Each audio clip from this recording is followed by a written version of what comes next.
In September of last year, I planted my garlic into module trays, and you may have watched that video.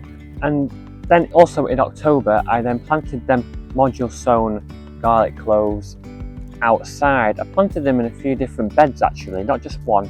I planted some in this bed, I planted some in a pallet collar raised bed over there, and I also planted quite a few of them in the polytunnel as well to overwinter in there. And I've got a couple of different varieties. One's called Casablanca and one is called Pink Germador. And I'm just going to be doing a harvest today because they are now ready. You can't really see them in this bed because they've all flopped over and the foliage is starting to die back now. They're quite badly infected with rust as well outdoors. So I'm just going to be harvesting them today and going over what I think went well, what I think didn't go well, because to be honest, I've not really gotten the harvest that, I've not really got the result that I expected, really, to be honest. There are a few things that didn't go quite to plan, like the rust, for example. It's quite a common problem that happens amongst gardeners, and it's quite hard to avoid it, really. But I'm going to be telling you what I'm going to be doing differently with my garlic, because I've got an idea to grow garlic a little bit differently. And so keep watching for my garlic reveal and to know my plans for next year as well. So garlic does need a period of cold weather over the winter to produce good bulbs, and it's safe to say that we did get that this winter. We got a lot of frost and some really deep freezes, but in this bed here we did lose about 8 garlic plants because of the moisture. It was a very wet winter as well, and we did get a lot of rain. So yeah, some of them did rot over winter, so that was a bit of a bummer. But I want to get this bed cleared now, get all the garlic out of here, and I've got a few more sweet corn which I've got in the greenhouse, which I think I'm going to stick in here, or I might just stick something else in here, I don't know, whichever. To be honest, I'll stick something in here.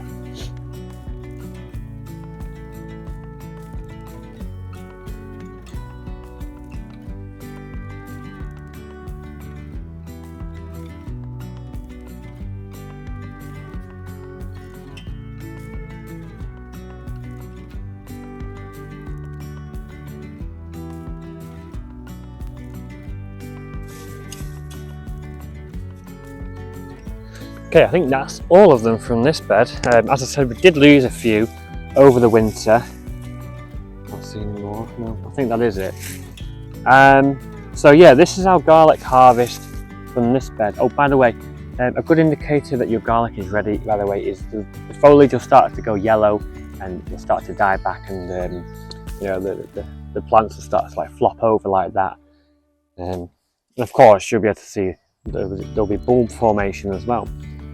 And it's usually around about June, July, really, when your garlic will be ready for harvesting if you planted it in the autumn previously. So yeah, this is the garlic from this bed, and there's probably around 20 or so here. And is it what I expected? No, not really. I mean, it is a harvest and we do have some garlic which we can use, and it'll be really nice. We will enjoy it. But last year outdoors we got garlic cloves which were much bigger than this.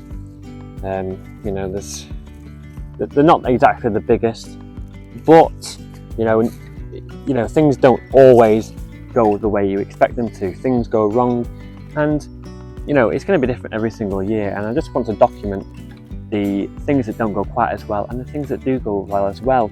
I like to show both sides of things. So that is this bed anyway. Let's have a look at how the pallet collar raised bed did, because the drainage in that bed was much better than this one. I think this one just didn't drain well enough with the wet winter we had, and the rust was a really big problem, and as I said, some of them actually rotted, so I think that's why they didn't do too well, these ones. So yeah, let's go and have a look at the pallet collar raised bed grown garlic now.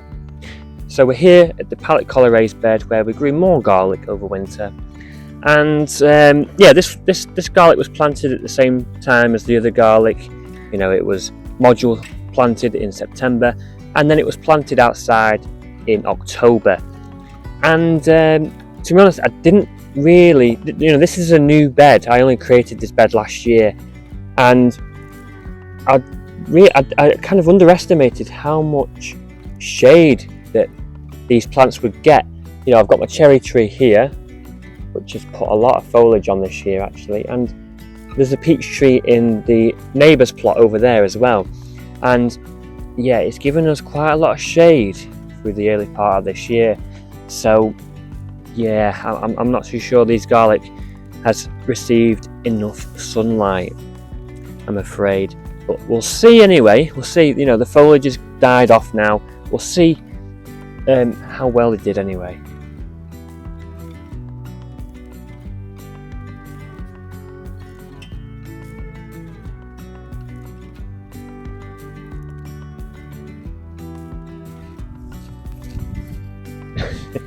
some ridiculously small ones here, I'm not gonna lie guys. Quite disappointing, to be honest, but as I said, things happen. It's not always perfect, and you just have to learn from these things, really. I'm hoping, I'm sure some of you have also had the same problem, and you've not put, some of you may not have had a good harvest that you expected. So I do hope it makes some of you feel a bit better. That my harvest, well, so far anyway, it's not looking great, to be honest.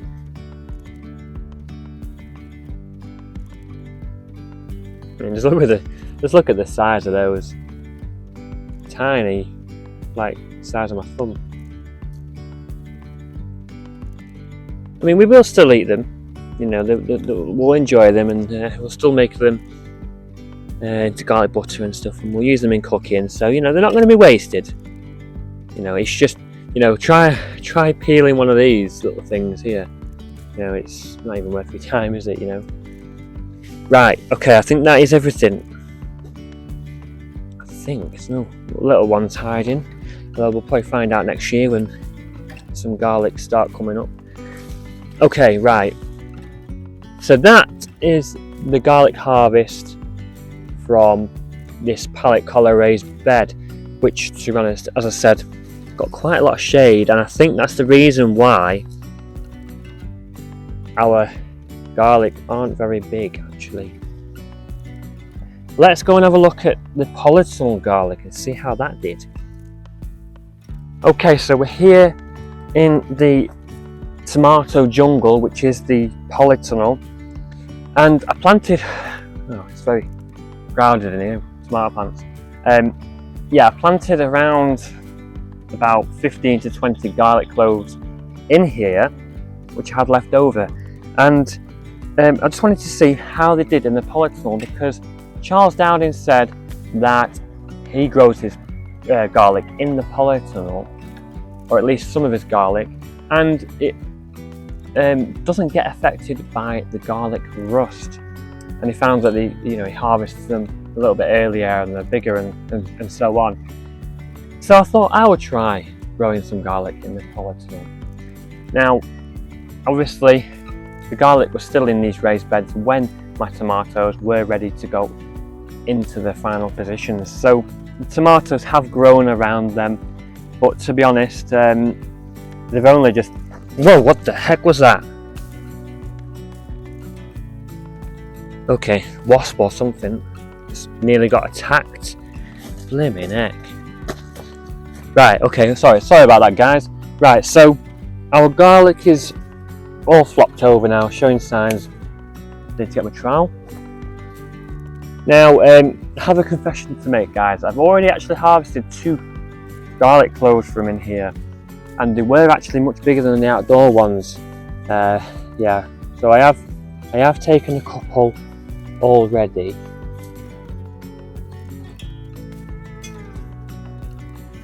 Yeah, I mean that one's already bigger than the outdoor ones.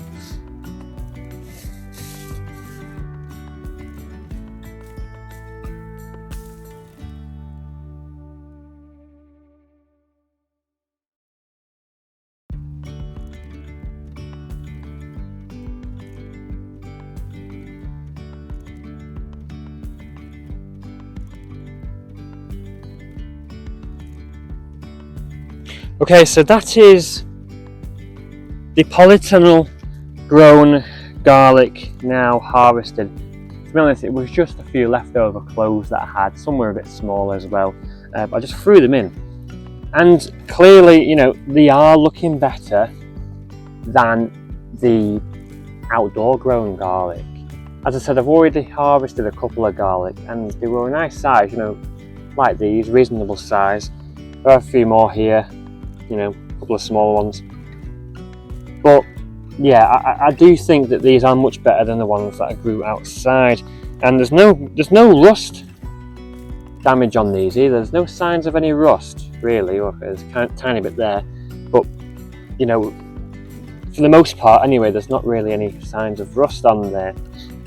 So yeah, not really the garlic harvest which I was hoping for, but I like to document the things that don't go well and the things that do go well as well. And hopefully this has also made you feel better. You know, if you've not really had the garlic harvest which you hoped for this year, you know, you're not the only one. I haven't really received a good harvest, and the reasons why, I think, you know, the pallet collar raised bed outside, I don't think I watered it enough through the spring. It's been shaded by a tree behind it. To be honest, I didn't really think about that.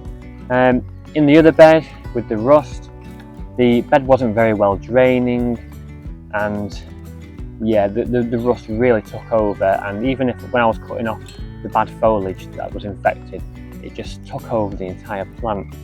So what am I going to do differently for next year? Well, in September, I think I'm going to get, I think I'm going to do pink Germador again, but I might do a white one as well. I'm going to do pink Germador again because they're really nice, and the ones we had last week were delicious. So yeah, I'm going to grow quite a lot of garlic next year, more than this. I didn't really do that much, to be honest. And I'm going to grow them in the polytunnel only.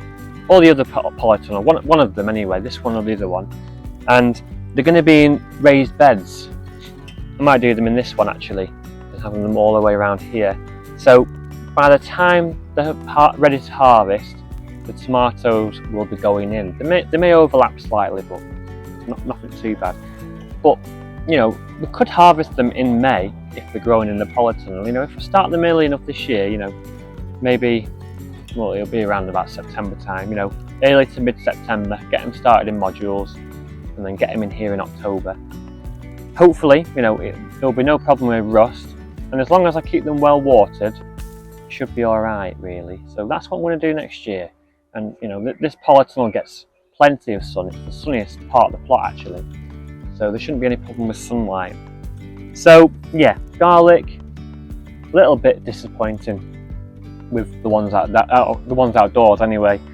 But you know, it's not all sunshine and rainbows in the world of gardening. You know, things do go wrong and things go right. You know, every year is different, and I think the most important thing about this is we take whatever we can from it and just learn from it, really. You know, try and make sure it doesn't happen again.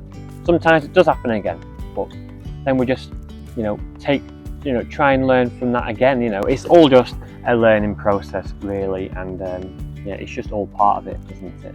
So yeah, so with the garlic that we do have here, I'm going to leave them out drying in the sun. We've got a few good days of sunny dry weather yet. We are supposed to get some rain later next week, thankfully. You know, we've been waiting a heck of a long time for some good amounts of rain. You know, we've had about 5-6 weeks. Yeah, finally we're due some rain. But in the meantime, these are going to be sat drying in the sun, curing, and then I'm probably not going to plat them, to be honest. It's probably not even worth platting them, because, you know, it's not a massive harvest. I'm probably just going to, you know, trim the stem there and leave them drying in a basket at home. Probably leave them stored in the pantry. So whilst on the subject of garlic, I just wanted to get this out there because, you know, it is related to I think the reason why my garlic didn't do too great on this side of the plot anyway, where it is shaded. And yeah, I think part of the reason is these trees up here, these really tall trees. must be about 30 to 40 feet tall now, because they are all very crowded together and they are competing for light. And we've been chasing the council, Lancashire County Council, for many months to try and get these chopped back, you know, made a little bit safer, because not only do they provide a lot of shade through the winter and into the spring, but they're also very dangerous. And yeah, you know, there's many of them which are hanging over, leaning over. Some are actually leaning against each other. There's actually a big branch which is overhanging on my plot over there. That's dangerous. That's going to come on my shed. That one's there.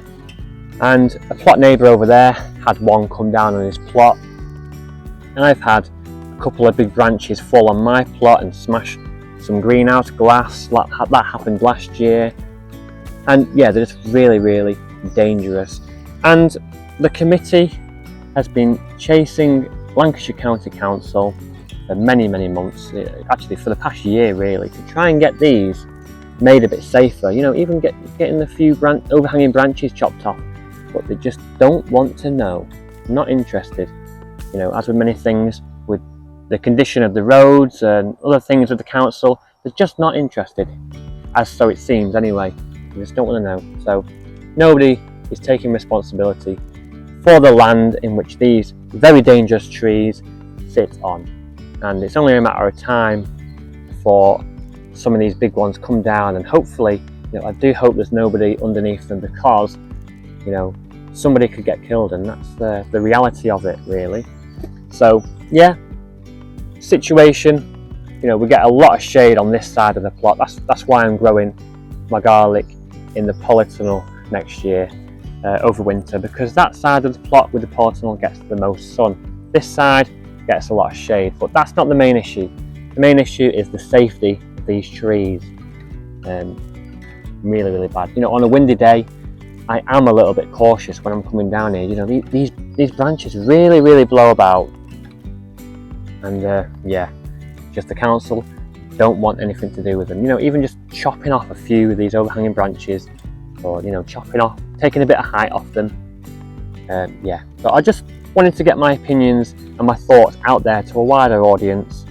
And yeah, Lancashire County Council do not want to do anything about these very dangerous trees. So apologies for going off on a bit of a tangent today, but I just thought I would get that out there. So yeah, not a fantastic, successful garlic harvest, but yeah, I just wanted to get this recorded for you today. You know, I want to be transparent and, you know, show things how they really are, and, you know, tell you what I'm going to do differently next year, and my process in learning and trying to do things differently to, you know, to make things better. So thank you very much for watching. Remember, if you like the video, hit the like button so YouTube can suggest this to more people. It really helps out a lot. And if you haven't already, subscribe to the channel so you can see when I upload new content, which is all gardening related. It's different every week, and uploads are added every single week. So I hope to see you in the next video. Happy gardening and stay safe.